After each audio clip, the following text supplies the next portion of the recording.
So, bali, sino naman po yung ibon na yan, Idol? Bali, ito yung latest winner ko. Second overall ng MMFC. NDR Allbird 2026 season. 2025 yata yan. Ito basta yung season ngayon na natapos. Oh, grabe. Tapos solo winner siya ng 5 laps re-entry. Nag-second siya sa clocking. Second siya sa clocking Santa Ana. Winner pa, ano po, Idol? Grabe ang husay na ibon. Maganda, pinanalo na itong ibon na ito ngayon. Maganda. Nandiyan din mga magulang yan, mga line din ng mga ano ko to. Kay Malabon pa rin po. Oo, sa line pa rin nila ito. Grabe, ang galing. So, 15 years na bloodline ng hawak ni Idol. Hanggang ngayon, tumitira pa Oo, rin. naglalabas na siya ng itim, kumbaga sa ano, kaya may yun, nire-retain ko yung mga ano. Napupuro na po. Oo, yun, itim. Kumbaga yun, kapatid sa ina, bali, ano to, pamangkin. Ito yung nakasalang dun. So, naitim sila. Oh. Mm-hmm. So, bali, Idol, ano pong gender niya, Idol? Hen? Hen siya. Oo. Ang galing, ano. Hindi siya ganun ka, ano, medyo, pero yun nga, buoyancy siya, magaang. Magaan na. Oo, medyo bangkain siya lang, nalabas ang buto.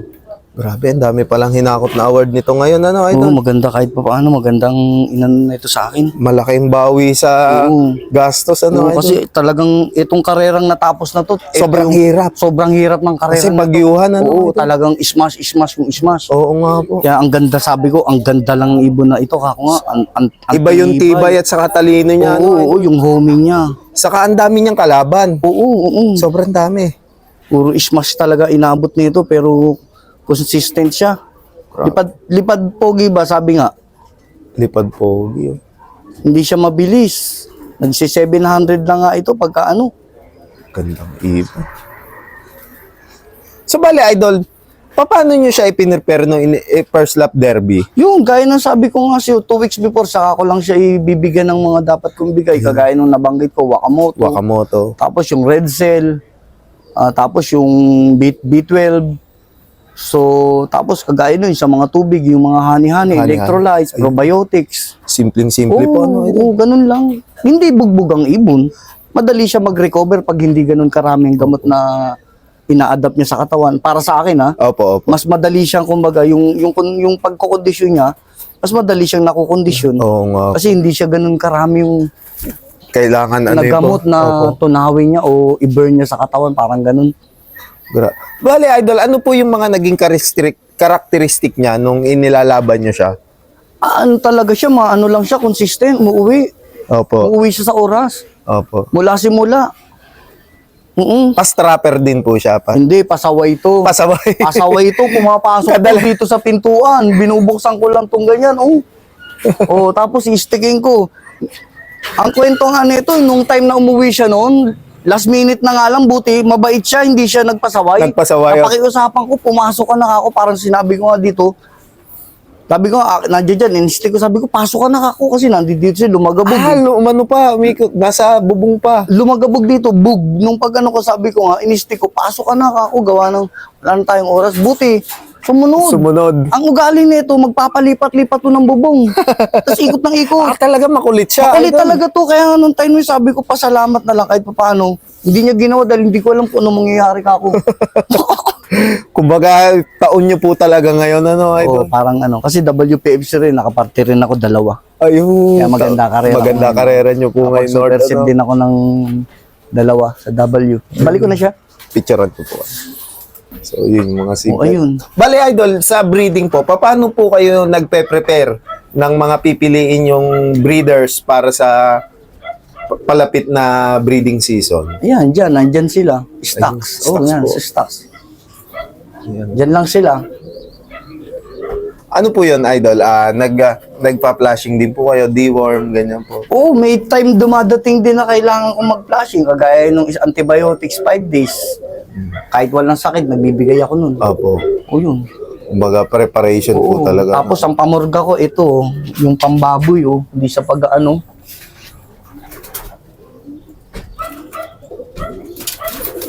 Ayan, Okay. Ayan, kagaya niya, pambaboy, O, shoutout, Pedro. Pedro. O, yan, Ayun, Lagay ko lang sa 1.5 yan, isang ganito. Isang ganyan po. Oo, tapos ganyan. Bigay na po, ano po. Napakasimple. Top idol sa ano naman po, sa flyers, once na magi-start na po ang training, ano po yung mga kadalasan nyo pong ginagawa pagka sa mga panlaban po? Ayun, paligo. May time dumadating, nagpapaligo bago bago magbakuna. Opo. Oo. Paligo muna, tapos bakuna. Bakuna. Dapat preparation nun, ganun maaari 2 weeks o 1 month to training. At least, dapat sa akin Opo. ganun katagal. Bago yan po. Oo. Kung preparation para hindi talaga stressful sa ibon sa akin, 2 to 3 weeks yun. Bakuna na ako, tapos before training naisipan ko na yun. Opo. O, tapos paligo. Yun na yun. Ayun. Dire-diretso. Ayun. O, sistema, kung anong binibigay mo nung simula, dire-diretso. Dire-diretso lang po. Bali, idol, sa ano naman po, sa training preparation, kayo po ba nagse-self-toss, nagro-road training din po kayo ng sarili? Pag malapit lang, bago sampa sa club, sa Opo. track. Opo.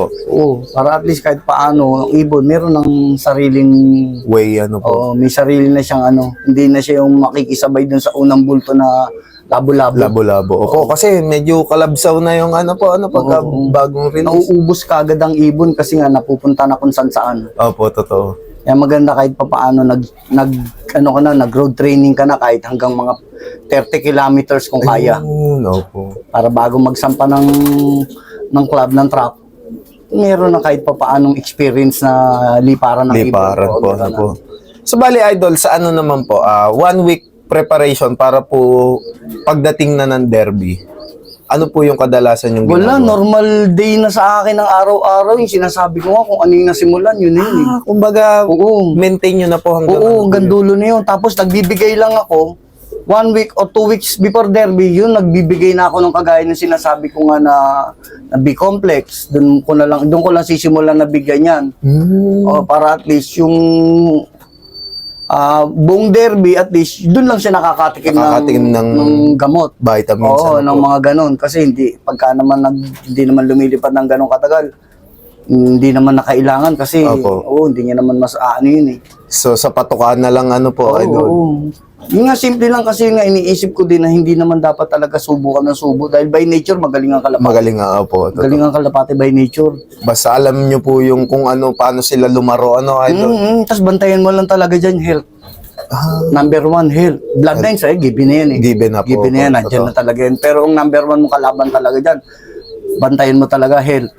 Kasi ang health, pagka once nakakita ka ng sa loob, dapat alam mo yun, yung pag-observe nga. Opo. Alis hanggat maaari. Opo. Huwag mo nang panatilihin doon. Kasi Hiwalay mo na. makakahawa din. Oo, yun talaga yun. Opo. Oo, yun. Kaya dapat yun nga, nandun talaga yung obserbasyon. Yan ang pinaka dyan, obserbasyon. Obserbasyon po Oo, talaga. kasi ibon minsan nakikita mo, ganda yung appearance, pero hindi mo alam, internal, meron palang iniinda. Tama po. May ganyan, may senaryong ganyan. Opo. Ganda hipo, ganda balhibo. Pero pag inano mo siya, Kinarga na hindi na umuwi. Halos hindi Opo. na talaga, gumagapang na lang. Gumagapang na. Pinipilit na lang. Isa yun, may nararamdaman ng ibon pag sa ganun. Ayun. Kaya obserbasyon, tignan mo rin yung tae. Para at least, alam mo yung gamot na ibibigay. Ayun. Yung kagaya niyan, may maintenance ako na gamot dyan. Nabili ko lang sa poultry, yun, mabisa sa akin yun. Mula nun, gamit ko hanggang ngayon. Subok na po. O, kinakapsula ko lang siya. Pag nakakita ko na medyo may konting eye cold, subukan ko 3 araw sunod-sunod, mawawala. Mawala na Oo, po. isasagad ko hanggang 5 para at least. Ano na po, galing na galing. Oo, okay yun. Kahit mga minsan, salmonella na kukuha niya. Oo, yung So, mga all basagang around na tae po ko. siya, po. O, yung kinakapsula ko, nilalagay ko siya sa ganito. Ito siya bali. All around na po siya. Kinakapsula ko kaya wala siyang label. Yung label nandito natapon na yata. O yan basta. May mga ganyan. Yun ang sinasabi ko doon, yun nga dapat. Yung observation, alam mo yung mag-observe ng ibon. Para at least ano man mangyari sa ibon, alam mo yung pwedeng gawin. Kumbaga, para mailabang ka ng mas maganda. Oo, yung sinasabing tutukan. Oo, natural kasi unang-una. Kaya mo nga ginusto yan eh. Diskarte kung gusto may paraan. Ayun, tama. Oo. So, Ako din kanya-kanya minsan po naman, talaga. pagka napag-trip ako bumibiyay din naman ako, naiiwan sila. O wala naman nababago. Opo. Pakainin mo sa oras. Number 1 po talaga, Para mabody clock din po sila, Yun. Hindi pa bago-bago. Kasi kumbaga, pagka yung binago-bago mo yan, magkakaroon ng epekto sa kanila yun eh. Unang-una, yung ano ng kilos nila ng ganong oras, imbis na hindi na sila kumikilos, gagalaw pa sila. Gagalaw pa sila. Oo. Nalilito, ano po, nalilito. Yun din ang pinakaano, sinasabi din ng karamihan nga. Walang mababago simula ng umpisa. Yung diskarte, hindi naman ako against dun. Wala akong problema ron. Eh, pambili kayo, okay yan. Opo. Ganun lang naman yung Depende prinsipyo po nun. talaga, ano po, pagbibigay. Eh, ako, kumbaga, Pahiyangan na lang din, ano. Oo. Practical. Practical. Oo. Nagmamalunggay din ako yun. Nag-oregano. Meron din, kung mapansin mo. Opo, nga po. Oo, ang ginagawa ko, ginugupit-gupit ko para Mabilis, ko na lang. opo. Oo, kakainin nila. Kakainin na nila. So, Sige, sige. Bale, Idol, meron po ba kayong bibigay na tips para sa mga newbie na gusto din pasukin yung pagkakarera ng ibon? Hindi, unang-una talaga dyan, dapat yung papasukin mo, talagang gusto mo, Number.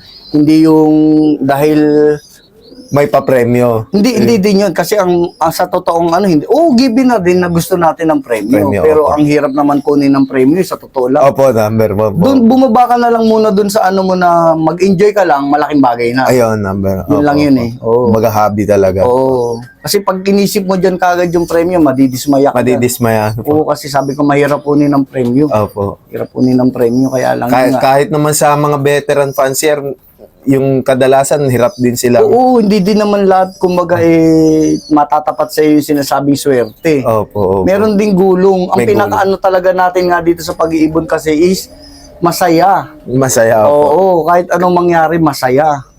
Madaming kaibigan. ano po. Oo. Yun lang talaga. Tapos yung panalo, bonus na lang talaga. Pero kung sasabihin mong magastos. Magastos. Opo, totoo po. Ayun. Kumbaga yun nga, gusto lang talaga kasi natin. Kaya isip-isip nga, sinasabi ko, isip-isip lang kung papasok ng karera. Ayun. Kasi sabi ko nga, dito kailangan naka-ready yung bulsa mo. Ready ang financially stable at saka mahal yung ginagawa. Mahal yung ginagawa. Ayun. Hindi basta lang pwede dito yun, ay kumain na yan, okay na Opo. hindi. Kasi number one, may buhay sila na dapat Oo, mamalagaan. oo, alagaan, protektahan. Opo. Kumbaga makita mo silang may sakit. Bilang Dapat. ikaw ang ano yan. O Ikaw. sakto yun siya. Ikaw ang handler, kaya Oo. kailangan pong... Kumbaga, oo. Ay, si Joji. Ayun, bali idol, huling katanungan na po.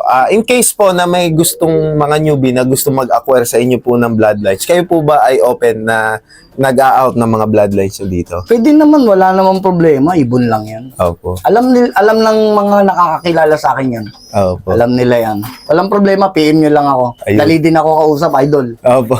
So, bale yan, kung gusto nyo nga makapag-inquire kay Sir Emong, pwede nyo siyang kontakin sa kanyang Facebook page. So, bale yan, naka-flash sa screen yung Facebook page ni Sir Emong. So, PM nyo na lang si Sir Emong para sa, napakadaling kausap, napaka-approachable na tao. So, ayan, from Bulacan. Ayan. So, bale, idol, meron po ba kayong mga shoutout? Shoutout sa tropang Muson. Sama natin sila Jan Maverick Cruz, mga tropa yan dyan. Si Maki Ramirez, Crisostomo. Shoutouts kay Boss Enchong, WPFC Boss. Number one. Boss Ed Noble ng MMFC. Sino pa ba? Ma'am Josie, salamat. Ay, mabait din yan, sabi ni Boss Ed. Basta yung mga nakalimutan ko, sa lahat sa tropa. Shoutout. Ay, parang Jerome, saba ka na. I love you, men. So, yun, sa mga nakakakilala kay Sir Emong, shoutout po sa inyo. Hindi na kayo may isa-isa. Oo, ang dami, ang dami. Ang daming, kaibigan, lalo sa pigeon industry. Ayun. So, bali, Idol, maraming salamat po sa pagtanggap nyo sa amin dito sa inyong loft. Welcome Then, po. hopefully, sa mga susunod pa na season, sigurado magtatamasa po ulit kayo. And then, yun, makakabalik ulit para i-vlog po ulit kayo. Ayan. And then, ayan, kung bago pa nga lang kayo sa aming YouTube channel, mag-like, comment, share, and subscribe na kayo. Hit nyo na rin yung notification bell button para lagi kayo ma-update sa mga bagong video na aming ilalabas. Maraming salamat mga kalapatids. See you next video. Paalam.